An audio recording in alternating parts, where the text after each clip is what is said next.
அனைவருக்கும் வணக்கம். 49வது சென்னை புத்தக கண்காட்சி சீரும் சிறப்புமாக சென்னை YMCA நந்தனம் மைதானத்தில் நடைபெற்று கொண்டிருக்கிறது. ஏறக்குறைய 1000 அரங்குகளுடன் சென்னை புத்தக கண்காட்சி மிக சிறப்பாக வெற்றி நடைபெற்று கொண்டிருக்கிறது. இந்த சென்னை புத்தக கண்காட்சியில் பல்வேறு சிறப்பு அம்சங்கள் செய்து கொண்டிருக்கிறோம். நமது சங்கத்தின் பிரபாசியின் சார்பாக சென்னை புத்தக கண்காட்சியில் இந்த ஆண்டு அனைத்து அரங்குகளுக்கும் இலவசமாக குடிநீர் வழங்கப்பட்டுள்ளது.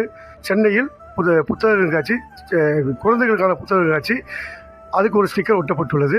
தமிழ் பதிப்பாளருக்கான ஒரு அரங்குக்கு தமிழ் வார்த்தையில் அரங்கு கொடுக்கப்பட்டுள்ளது. ஆங்கிலத்துக்கு இங்கிலீஷில் என்று குறிப்பிடப்பட்டுள்ளது. இப்படி பல்வேறு சிறப்பு அம்சங்களை கொண்டுள்ளது இந்த வாட்டி சென்னை புத்தக கண்காட்சி. கடந்த 8/1/2026 அன்று சென்னை மாண்புமிகு தமிழக முதலமைச்சர் மதிப்பிற்குரிய திரு முத்துவேல் கருணாநிதி ஸ்டாலின் அவர்களால் திறந்து வைக்கப்பட்டுள்ளது. மேடை பேச்சாளர்கள் வந்து பங்கு பெற்று இந்த புத்தக காட்சியை சிறப்பாக செய்து முடித்துக் கொண்டிருக்கிறார்கள். 49வது சென்னை புத்தக காட்சி அனைவரும் வருக அன்புடன் அழைக்கிறது பப்பாசி.